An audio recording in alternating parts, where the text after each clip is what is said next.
বরকতের মালিক, রিজিকের মালিক, এই সম্পদের মালিক কে? আল্লাহ বলেছেন, আমার কথা শোনো, আমার আলোকে চলো, আমার নির্দেশ মানো, আমার ইসলামের ভিত্তিতে সমাজ, রাষ্ট্র, উপজেলা, ইউনিয়ন এবং তোমাদের প্রত্যেকটা ইঞ্চি মাটি পরিচালনা করো।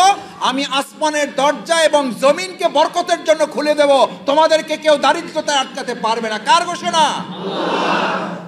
আসসালামু আলাইকুম ওয়া রাহমাতুল্লাহি ওয়া বারাকাতুহু। আপনারা কেমন আছেন সবাই? আমাদের মায়েরা, বোনেরা ভালো আছেন আপনারা সবাই? আলহামদুলিল্লাহ। প্রিয় বাউফল, প্রাণের বাউফল, প্রত্যাশিত বাউফল, কাঙ্ক্ষিত নেতৃত্ব তৈরির স্লোগান নিয়ে পরিচালিত এই সমাজসেবামূলক প্রতিষ্ঠান এর উদ্যোগে আয়োজিত আমাদের প্রাণপ্রিয় বাউফলের ঢাকায় অবস্থানরত আর্থিকভাবে কিছুটা অসচ্ছল, যাদেরকে আল্লাহ তাআলা না দিয়ে পরীক্ষার মধ্যে রেখেছেন এবং যারা কাল কিয়ামতের দিন অপেক্ষাকৃত কম হিসেব দিয়ে ধনীদের চেয়ে আগে জান্নাতে যাবেন। সুবহানাল্লাহ, আলহামদুলিল্লাহ। আমাদের সেই সমস্ত সম্মানিত, শ্রদ্ধাভাজন এবং প্রাণপ্রিয় ভাই এবং বোনদের নিয়ে আজকের এই শীতবস্ত্র উপহার প্রদান অনুষ্ঠান। আপনাদের সকলকে আন্তরিক ধন্যবাদ জানাই যে আপনারা গতকালকে বিকালে হয়তো খবর পেয়েছেন বা অনেকে আজকেই আসলে খবর পেয়েছেন। আপনাদেরকে আমরা এই কষ্টটুকু দিয়েছি এই জন্য, সময়ের কারণে আসলে আপনাদেরকে কষ্টটুকু দিতে হয়েছে। ভালো হতো যদি আমরা আপনাদের কাছে কাছে গিয়ে দিয়ে আসতে পারতাম। এই জন্য আপনারা প্রথমত ক্ষমাসুন্দর দৃষ্টিতে দেখবেন যে আপনাদেরকে কষ্ট করে এখানে এসে এই উপহারটুকু নিতে হয়েছে। তবে আপনাদের বাসায় গিয়ে আমি দিতে না পারলেও আপনারা যেখানে এখন বসে আছেন, আমি আপনাদের হাতে সেখানে গিয়ে অন্তত পৌঁছে দেব ইনশাআল্লাহ। সে কারণে ভবিষ্যতে আমরা এই উদ্যোগ নিব। আবার এই বছরে আপনারা যতটুকু এখানে এসছেন, আলহামদুলিল্লাহ, আপনারা ডানে, সামনে, বামে দেখছেন যে আমাদের শীতবস্ত্রের কমতি হবে না, ঘাটতি হবে না। আমাদের যতজন ঢাকাস্থ বাউফলবাসী ভাই এবং বোনের দরকার হবে, আমরা সাধ্যমতো চেষ্টা করব এখানে যারা আছেন তাদেরকে দেওয়ার পরেও যারা আসতে পারেন নাই তাদের কাছেও বাউফল উন্নয়ন ফোরামের পক্ষ থেকে এই শীতবস্ত্র উপহার আমরা পৌঁছে দেব ইনশাআল্লাহ। সেক্ষেত্রে আমাদের এখানে মাহমুদুল হাসান আছে, আমাদের ইনুজ চৌধুরী ভাই আছেন, কাশেম ভাই সহ নজরুল ভাই, সালাম ভাইরা আছেন। ওনারা আপনাদের কাছে এগুলো পৌঁছে দেওয়ার ক্ষেত্রে যারা আসতে পারে নাই, আপনাদের আত্মীয় স্বজন, আপনাদের পরিবারবর্গ, ভাই বোন যারা পরিচিত, তাদের কাছে আমাদের সালাম বলবেন এবং মেহেরবানি করে তাদেরকে বলবেন যে আপনারা না যেতে পারলেও আপনারা দোয়ার মধ্যে ছিলেন, আপনাদের জন্য দোয়া করা হয়েছে এবং তারাও যেন আমাদের জন্য দোয়া করে। এটা বলতে পারবেন ইনশাআল্লাহ? যে শফিকুল ইসলাম মাসুদ আমাদের ভাই, আপনাদের কারো সন্তান, আপনাদের কারো বন্ধু, সে আপনাদেরকে সালাম জানিয়েছে। আপনারা যেতে পারেন নাই, তা সত্ত্বেও আপনাদের কাছে শীতবস্ত্র উপহারটুকু পৌঁছে দেওয়ার জন্য উনি স্টেজে যারা ছিলেন আমাদের ভাইয়েরা, তাদেরকে উনি দায়িত্ব অর্পণ করেছেন। আমরা আশা করব যে আমাদের এই ভাইয়েরা তাদের কাছে পৌঁছে দেওয়ার এই দায়িত্ব কষ্ট করে হলে তারা পালন করবেন ইনশাআল্লাহ। সম্মানিত ভাই এবং বোনেরা, আমরা আজকে যে উদ্যোগ গ্রহণ করেছি, এই উদ্যোগ গ্রহণ করাটা এটা আমাদের রাজনৈতিক কর্মসূচি শুধু না, এটা আল্লাহ তাআলার কর্মসূচি। কার কর্মসূচি? আল্লাহ তাআলা বলেছেন, তোমরা রুকু করো, তোমরা সিজদা করো, তোমরা আল্লাহর গোলামি করো এবং তোমরা সমাজের কল্যাণে কাজ করো। কার নির্দেশ? রুকু করা কার নির্দেশ? সিজদা করা কার নির্দেশ? আল্লাহর গোলামি করা কার নির্দেশ? মানুষের কল্যাণে কাজ করো, এটা কার নির্দেশ? আচ্ছা, যারা আল্লাহর নির্দেশ নামাজ মানে না, রুকু মানে না, সিজদা ঠিক মতো করে না, আল্লাহর গোলামি ঠিক মতো করে না, ওই না করা লোকগুলো কি সমাজের কল্যাণে কাজ করবে ভাই? আল্লাহর হক ফাঁকি দেয়, তারা আপনার হক যে ফাঁকি দিবে তাতে কোনো সন্দেহ আছে ভাই? আল্লাহরে ভয় করে না, আপনাদের হক ফাঁকি দিতে আপনাকে ভয় করবে ভাই? এই দেশ স্বাধীনের 53 বছর পর এই পর্যন্ত তারা কি আল্লাহকে ভয় করে না? এরকম নেতৃত্বই তো আমাদের দেশ পরিচালনা করছে। তারা আল্লাহরও ফাঁকি দিছে, তারা আমাদেরকেও। আমরা ভবিষ্যতে আল্লাহকে ফাঁকি দেয় না, তার হক আদায় করে এবং এরকম নেতৃত্বই ভবিষ্যতে আপনাদের হক আদায় করবে। এই নেতৃত্ব আমরা প্রতিষ্ঠার ক্ষেত্রে কি ভূমিকা পালন করবো ইনশাআল্লাহ? দেখে ইনশাআল্লাহ সবাই রাজি আছেন? আল্লাহ আপনি হাতগুলো কবুল করেন। সম্মানিত ভাইয়েরা, আল্লাহর হক আদায়ের জন্য যে নেতৃত্ব কাজ করে, সেই নেতৃত্বই ছিল খোলাফায়ে রাশিদিনের নেতৃত্ব। সেই নেতৃত্বই ছিলেন হযরত আবু বকর রাদিয়াল্লাহু তাআলা। সেই নেতৃত্বের আমাদের মূল কারিগর ছিলেন প্রিয় নবী মুহাম্মদুর রাসূলুল্লাহ সাল্লাল্লাহু আলাইহি ওয়াসাল্লাম। সেই নেতৃত্বেই ছিলেন হযরত ওমর ফারুক রাদিয়াল্লাহু তাআলা। তিনি পিঠের উপরে করে চালের বস্তা, গমের বস্তা, আটার বস্তা ঘরে ঘরে পৌঁছে দেওয়ার কাজ করেছেন। কেন করেছেন? তিনি জানতেন এটা নামাজের মতো, এটা রোজার মতো, এটা হজের মতো, এটা সিজদার মতো, এটা রুকুর মতো, এটা আল্লাহর গোলামি, আল্লাহর দাসত্ব করার মতোই, এটা একটা আল্লাহর নির্দেশ, এটা ইবাদত। আজকে আমরা এখানে রাজনৈতিক কর্মসূচির জন্য বসি নাই, আপনাদেরকে এখানে কষ্ট দিছি আল্লাহ তাআলারই একটা নির্দেশ পালন করার জন্য। দ্বিতীয় কথা হলো লাআল্লাকুম তুফলিহুন, এই একটা শীতবস্ত্র উপহার আপনি পাওয়ার মধ্য দিয়ে আপনার যতটা লাভ হবে, যারা এই আয়োজন করেছেন, যারা এই শীতবস্ত্র উপহার দেওয়ার ক্ষেত্রে ভূমিকা রেখেছেন, লাভটা আপনার চেয়ে তাদের হবে বেশি, এটা আল্লাহ ঘোষণা করেছেন। লাআল্লাকুম তুফলিহুন, তোমরা এই সমাজের কল্যাণে, মানুষের কল্যাণে যদি কাজ করো, তাদের পাশে যদি তোমরা দাঁড়াও, তাহলে যারা এই শীতবস্ত্র পাবে, যাদেরকে উপহার দেওয়া হবে, তার চেয়ে তোমরা যারা দিবা, তোমরা যারা উদ্যোগ গ্রহণ করবা, আমি আল্লাহ তাদেরকে সফল করে দেবো। সুবহানাল্লাহ। আমার ভাইয়েরা, আমার বোনেরা, আল্লাহ যদি আমাদেরকে সফল করে, আমাদের বিরুদ্ধে বক্তৃতা করে কেউ আমাদেরকে ব্যর্থ করতে পারবে?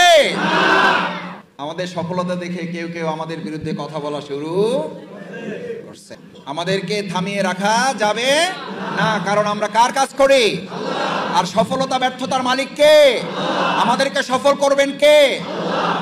সুতরাং আপনি, আমি, আমরাও যারা এখানে আসছি, আমিও আপনাদের কাছে অনুরোধ করতে চাই, ভাই এবং বোনেরা আসেন, আমাদের প্রিয় বাউফল, আমাদের প্রিয় বাউফল, এই বাউফলে বিগত 53 বছরে যারা যখন বিভিন্নভাবে ক্ষমতায় এসেছেন, এই ক্ষমতায় আসা লোকগুলো তারা তাদের ভাগ্যের পরিবর্তন করেছেন, আমাদের এই শ্রমিক মেহনতি ভাই বোনদের ভাগ্যের পরিবর্তন হয় না। এই ভাগ্যের পরিবর্তনের জন্য আমাদের একটা সিদ্ধান্ত নিতে হবে। আমি আপনাদের আর একটা কথাও বলি, শফিকুল ইসলাম মাসুদ লম্বা লম্বা কথা বললে লাভ হবে না।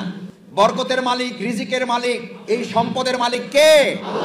আল্লাহ বলেছেন, আমার কথা শোনো, আমার আলোকে চলো, আমার নির্দেশ মানো, আমার ইসলামের ভিত্তিতে সমাজ, রাষ্ট্র, উপজেলা, ইউনিয়ন এবং তোমাদের প্রত্যেকটা ইঞ্চি মাটি পরিচালনা করো, আমি আসমানের দরজা এবং জমিনকে বরকতের জন্য খুলে দেব, তোমাদেরকে কেউ দারিদ্রতায় আটকাতে পারবে না। কার ঘোষণা? এটা শফিকুল ইসলাম মাসুদের কৃতিত্ব হবে না আল্লাহর কৃতিত্ব? কার কৃতিত্ব? শফিকুল ইসলাম মাসুদ তার 14 গোষ্ঠী মিলেও আপনার আমার ভাগ্যের পরিবর্তন করতে, তো মাসুদ যদি না পারে, রাসূল করিম সাল্লাল্লাহু আলাইহি সাল্লাম নিজেও বলেছেন, আমার হাতে ভাগ্যের চাবিকাঠি নেই, আমি তোমাদের কোনো কল্যাণও করতে পারি না, আমি তোমাদের কোনো ক্ষতিও করতে পারি না। তোমরা যদি আল্লাহর ফয়সালা মেনে নাও, আল্লাহর জমিনে আল্লাহর দ্বীনকে বিজয় করো, ইসলামের আলোকে যদি তোমরা পরিচালিত হও, তাহলে আসমানের বরকতের দরজা এবং জমিনের বরকতের দরজা আমি আল্লাহ খুলে দেব। আল্লাহ আসমান এবং বরকতের জমিনের দরজা খুলে দিলে আমাদেরকে আর কেউ আটকাতে পারবে না। তাহলে এই আসমান এবং জমিনের দরজা খুলে দেওয়ার বরকতের চাবির নাম হচ্ছে আল্লাহর আইন চাই। বলেন, আল্লাহর আইন চাই, সৎ লোকের শাসন চাই। এই আল্লাহর আইন যতক্ষণ না আসবে, আল্লাহর আইন কি ফেরেশতারা প্রতিষ্ঠা করবে? কারা করবে? কারা করবে? এই আপনাদেরকে করতে হবে। এই দায়িত্ব আল্লাহ তাআলা আপনাদেরকে দিয়েছেন। আজকে শীতবস্ত্র উপহার দেওয়া শুধু কাজ নয়, মূল কাজ হলো এটার মধ্য দিয়ে আপনাদেরকে ওটা মাথায় নিতে হবে যে আমাদের দেশের একজন সর্বোচ্চ শ্রেণীর রাষ্ট্রপতি, প্রধানমন্ত্রী, এমপি, বড়লোক, বিরাট শিল্পপতি, তার ভোট কয়টা ভাই? তার ভোট কয়টা? আপনার ভোট কয়টা? না অর্ধেক, না 3 ভাগের 1 ভাগ, না 4 ভাগের 1 ভাগ? কয় ভাগ? কয়টা? একটা। তার একটা ভোট, আপনার একটা ভোট। এই ভোট আপনার শুধু ভোট না, এটা কার দেওয়া আমানত? এখন রাসূল সাল্লাল্লাহু আলাইহি সাল্লাম নেই, তার অনুসারী আমরা আছি না নাই? রাসূল সাল্লাল্লাহু আলাইহি সাল্লামের সময় আবু জেহেল, আবু লাহাব ছিল, তার অনুসারী এখন আছে না নাই? ওই সময় বুলেটের যুদ্ধ হয়েছে, আমরা অংশগ্রহণ করতে পারি নাই। এখন রাসূল সাল্লাল্লাহু আলাইহি সাল্লামের অনুসারী হিসাবে আবু জেহেল, আবু লাহাবের বিরুদ্ধে, তাদের অনুসারীদের বিরুদ্ধে ব্যালটের যুদ্ধে আমরা আগামী দিনে লড়বো, প্রয়োজনে জীবন বাজি রাখবো, তারপরে ভোট চুরি করতে দেওয়া হবে না। পারবেন ইনশাআল্লাহ? যদি পারেন, আমি আপনাদেরকে আশ্বস্ত করছি আল্লাহর ভাষায়, ওমাইয়াত্তাকিল্লাহ ইয়াজআল লাহু মাখরাজান। আমাকে ভয় করো, কোনো দুষ্কৃতিকারী ভয় করো না। আমাকে ভয় করো, কোনো সন্ত্রাসীকে ভয় করো না। আমাকে ভয় করো, কোনো নেতা খেতাকে ভয় করো না।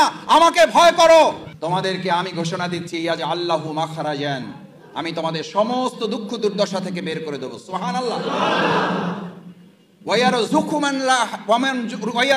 মান হাইসু লা ইয়াহতাসিব, এমন জায়গা থেকে তোমাদেরকে রিজিকের ব্যবস্থা করব। ওই রিজিকের মধ্যে শীতবস্ত্র আছে, ওই রিজিকের মধ্যে এই চাদর আছে, এই রিজিকের মধ্যে টুপি আছে, এই রিজিকের মধ্যে গায়ে পরা কাপড় আছে, এই রিজিকের মধ্যে খাওয়া পরা আছে না নাই? আল্লাহ বলছেন এমন জায়গা থেকে এটা ব্যবস্থা করব যা তুমি কল্পনাও করতে পারো না। এটা ব্যবস্থা কে করবেন? তাহলে সেই আল্লাহর কাজ করতে রাজি আছি। 5 ওয়াক্ত নামাজ পড়বো ইনশাআল্লাহ। আল্লাহর জমিনে আল্লাহর দিন কায়েম করবো ইনশাআল্লাহ। আল্লাহর দিন যারা কায়েম করবে তাদের পক্ষে থাকবো ইনশাআল্লাহ। আমরা এখন থেকে গাজাখোরদের পক্ষে না আল্লাহ আল্লাহদের পক্ষে? বুঝেন কিন্তু এই যে আল্লাহ আল্লাহদের পক্ষে থাকলে লাভটা কি শফিকুল ইসলাম মাসুদের না আপনার? আজকে এখানে যেমন আল্লাহ আল্লাহদের ডাকে একত্রিত হয়েছেন, কাল কিয়ামতের দিন আপনাকে আল্লাহ খুশি হয়ে আল্লাহ আল্লাহদের সাথে হাসরে উঠাবেন। আবার যদি আপনি কোনো কারণে দুনিয়ার স্বার্থে আমি শফিকুল ইসলাম মাসুদ এই গাঁজাখোর, নেশাখোর, ধর্ষণকারী, লুটতরাজকারী, চাঁদাবাজ, দখলদারদের সাথে আপনি একত্রিত হন, আল্লাহ আপনাকে ওই দখলদার, ওই চাঁদাবাজ, ওই নেশাখোরদের উঠিয়ে জাহান্নামে আমাদেরকে ফেলে দিতে পারেন। নামাজ পড়ো কার নির্দেশ? রোজা রাখো কার নির্দেশ? সেই আল্লাহর আরেকটা নির্দেশের কথা বলবো। বিরক্ত হয়েছেন? কষ্ট পাইছেন? আল্লাহর নির্দেশ বিসমিল্লাহির রহমানির রহিম, কুনু মা'আস সাদিকিন। মিথ্যাবাদীদের সঙ্গী হও, নেশাকারীদের, দর্শকদের, অস্ত্রধারীদের, সাদাবাজদের, দখলদারদের কার সঙ্গী হও? সত্যবাদীদের। কার সঙ্গী? সত্যবাদীদের। আলহামদুলিল্লাহ, এই যেখানে লোকগুলো বসা আছে, লোকগুলো চেনেন না? চেনেন না? এরা কি বিদেশ থেকে আসছে? আবার এরকমই কোন একটা সমাবেশ ডাকলে এখানে বসা থাকবে, সেই লোকগুলোকেও আপনারা চিনবেন না? চিনবেন না? নামাজের বিরতি হইলে সিগারেট খাইতে যায়, এরকম সমাবেশ আছে না নাই? নামাজের বিরতি দিয়ে কয় নামাজের বিরতি 4.5 মিনিট। কয় মিনিট? সাড়ে, কারণ হেতু নামাজ পড়েই না, হেতু জানে না নামাজ পড়তে কয় মিনিট লাগে। কারণ 4.5 মিনিট লাগে তার একটা সিগারেট শেষ করতে। কয় মিনিট? হে সিগারেটের হিসাব অনুযায়ী নামাজের বিরতি দিচ্ছে। কারণ নামাজের বিরতিতে কে গেছে না গেছে এই হিসাব তার নাই। সে স্টেজের পিছনে এসে একটা টান দিয়া বিড়িটা শেষ করে আইসা আবার বক্তৃতা শুরু করছে। আল্লাহর হক ফাঁকি দিয়েছে, সে আপনার হক ফাঁকি দেবে তাতে কোনো সন্দেহ নাই। এই 4.5 মিনিট নামাজে বিরতি দেওয়ালা সিগারেট খোর নেতৃত্বের পিছনে কি আমরা আর ছুটবো? আমরা আর কপাল পুড়তে চাই না। আমাদের তরুণ শিক্ষার্থী, ছাত্র জনতা 2024 সালের জুলাই আগস্টে উই ওয়ান্ট জাস্টিস, সুশাসন, গুড গভর্নেন্স। আল্লাহর জমিনে আল্লাহর দিন কায়েমের মধ্য দিয়েই কেবল সুশাসন, উই ওয়ান্ট জাস্টিস কায়েম করা যায়। ইনশাআল্লাহ আমরা বাউফল থেকে সেটা শুরু করব। দেখি ইনশাআল্লাহ সবাই রাজি আছেন? ইনশাআল্লাহ। আল্লাহ মেহেরবানি করে হাতগুলো আপনি কবুল করেন। আল্লাহ দুনিয়ার ক্যামেরায় যদি হাতগুলো বাদও পড়ে, আর সে আজিমের ক্যামেরায় যেন আমাদের হাতগুলো বাদ না যায়। আল্লাহ ক্যামেরায় হাতগুলো দেখে থেকে কাল কিয়ামতের দিন আপনি আমাদের জান্নাতের ফয়সালা দিয়ে দিয়েন। আল্লাহ আমাদেরকে আজ একত্রিত করেছেন, আপনি মেহেরবানি করে আমাদের জান্নাতেও একত্রিত করে দিয়েন। আমরা নিজেরা শৃঙ্খলা রক্ষা করতে জানি, আমরা শৃঙ্খলার সাথে রাষ্ট্র পরিচালনা করতে জানি। সেই জন্য শৃঙ্খলার সাথে বসবেন ইনশাআল্লাহ। আবার ওয়াদা করছি, আমি বাড়িতে যেতে পারি নাই, এই সাতটুকু আমি আপনাদের কাছে যাইয়া কম্বলটা আপনাদের হাতে, শীতবস্ত্রটা আপনাদের হাতে আমি পৌঁছাই দিতে চাই। কেউ দাঁড়াবেন? কেউ দাঁড়াবেন? একদম সোজা বসে থাকবেন। আপনারা আমাদের মেহমান, আমরা মেহমান না, আপনারা মেহমান। মেহমানদের আমাদের একটু কদর করার সুযোগ দিবেন, দিবেন ইনশাআল্লাহ। শুধুমাত্র আমাদের বোনদেরকে আগে একটু বিদায় দিয়ে দিব, এরপরে বাকি আপনাদেরকে দিব ইনশাআল্লাহ। আমাদের বোনদের আমরা সম্মান করি, তারা মায়ের জাতি, এই জন্য আমাদের বোনদেরকে আগে ছেড়ে দেব। আপনারা বসবেন। তারপরে আমাদের এখানে ভিন্ন ধর্মাবলম্বী আছেন, আমরা তাদেরকে আন্তরিক ধন্যবাদ জানাই। তারা সব সময় বাউফল উন্নয়ন ফোরাম, বাউফল ফাউন্ডেশনে, বাউফলের যে কোনো প্রোগ্রামে আমরা বলি না আপনি কোন দল করেন, আমরা জিজ্ঞেস করি না আপনি কোন রাজনীতির সাথে সম্পৃক্ত, আমরা শুধু জানতে চাই আপনি বাউফলের কিনা। বাউফল যদি হন আমরা সবাই মিলে একটা পরিবার, কি বলেন? সুতরাং এখানে আমরা বাউফলের এক পরিবার এসেছি। সেই পরিবারে আমাদের মায়েরা, আমাদের চাচিরা, আমাদের বোনেরা, আমাদের খালারা, আমরা তাদেরকে সম্মান করব। একই সাথে আমাদের ভিন্ন ধর্মাবলম্বী যারা আছে তাদেরকেও আমরা শ্রদ্ধা জানাই, অভিনন্দন জানাই, কৃতজ্ঞতা জানাই যে উন্নয়ন ফোরামের যে কোনো দাওয়াতে আপনারা আমাদের সাথে একটা পরিবারের সদস্য হিসেবে আসেন। ভবিষ্যতে আপনারা আসবেন শুধু না, আপনাদেরকে নিয়েই আমরা একসাথে কাঁধে কাঁধ মিলে আমাদের বাউফলকে আমরা এগিয়ে নিয়ে যাব। আমাদের কালাইয়ার যে হিন্দু ভাইকে অপহরণ করা হয়েছিল আপনারা জানেন, সেখানে জামাত ইসলামী প্রতিবাদ মিছিল করেছে। আমি প্রশাসনের স্থানীয়ভাবে জেলা প্রশাসন, ঢাকার প্রশাসন, আমি কথা বলে আমি তাদেরকে অনুরোধ করেছি, আহ্বান জানিয়েছি, যে কোনো মূল্যে আমরা সব ধরনের সহযোগিতা করব। আমাদের সেই হিন্দু ব্যবসায়ী নেতা, তাকে উদ্ধার করার ব্যবস্থা করতে হবে। আলহামদুলিল্লাহ আমাদের সামগ্রিক প্রচেষ্টা, প্রশাসনের সহযোগিতা, প্রশাসনকে ধন্যবাদ জানাই যে আমরা আল্লাহর একান্ত মেহেরবানিতে তাকে একেবারে অক্ষত অবস্থায়, সুস্থ অবস্থায় তাকে উদ্ধার করা সম্ভব হয়েছে। এভাবে ভবিষ্যতেও আমাদের যে কেউ বিপদগ্রস্ত হবে, আমরা একটা পরিবার হিসাবে সকলের পাশে দাঁড়িয়ে আমরা প্রত্যেকের বিপদ মনে করে আমরা পাশে দাঁড়াবো ইনশাআল্লাহ। সেই প্রত্যাশা ব্যক্ত করছি। আল্লাহ যেন আমাদের বাউফলকে ইসলামের জন্য, কোরআনের জন্য, বরকতের জন্য কবুল করেন। বলেন আমিন। আসসালামু আলাইকুম রহমতুল্লাহ।